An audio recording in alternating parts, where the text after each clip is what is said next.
Good afternoon, everybody. Welcome back to Cilinix Crypto. I couldn't help myself, and I wanted to do a middle of the day market update today. Kind of just in general to prepare you for next week, to prepare you for the next 24 hours.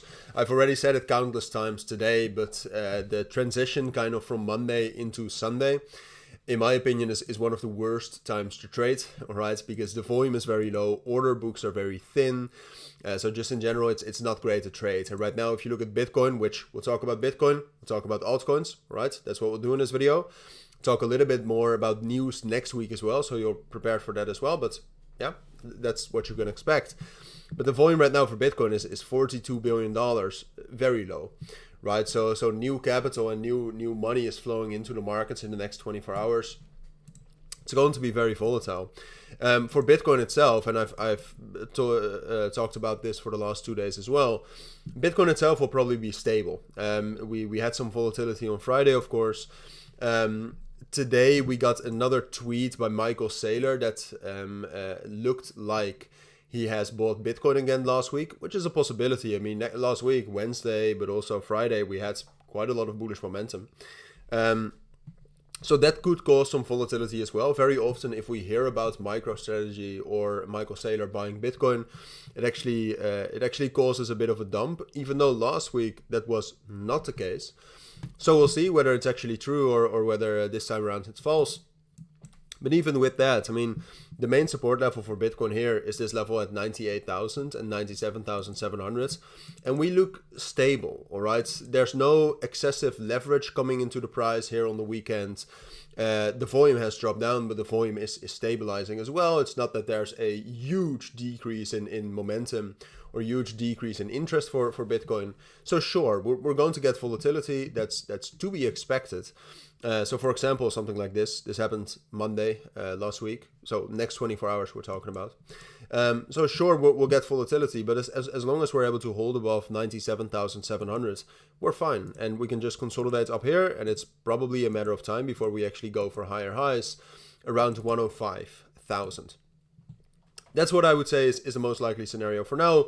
I will keep my eyes on that level at 97,700 though. That's absolutely a key level. So I'll keep my eyes on that. If anything happens, or if the chance of breaking down below that, which would be quite bearish, becomes bigger, then I'll let you know and we'll talk about that. But for now, looks stable, looks good to continue the range, looks good to continue the stability here before going up higher. Now, talking about next week, we do have some important news on Wednesday. So in general, next 24 hours is going to be volatile regardless. Wednesday we have inflation rate data, and that is important, all right? Because one of the reasons, I think at least, that we have actually seen quite a lot of bullish momentum last week. One of the reasons, not the reason, but it is because the dollar strength index has turned slightly bearish. As long as the inflation rate data is as expected or it's lower than expected, dollar strength index will remain bearish, and that's great for everybody involved. But that is on Wednesday. I mean, in general, you should know about that. It's going to cause volatility as well. But if you know about that, you're fine, because there's not really major news any other point of time in the week. So, talking about altcoins, all right? There are some altcoins that are outperforming right now. It's a bit of a weird batch, all right? Because right here you can, for example, see that Cilinix is outperforming, Stacks is outperforming. Stacks outperforming is logical because that's Bitcoin beta, but then you have Dogs, you have Not. Maybe there's a bit of Telegram strength going on, right? Because Dogs and Not are Telegram ecosystem.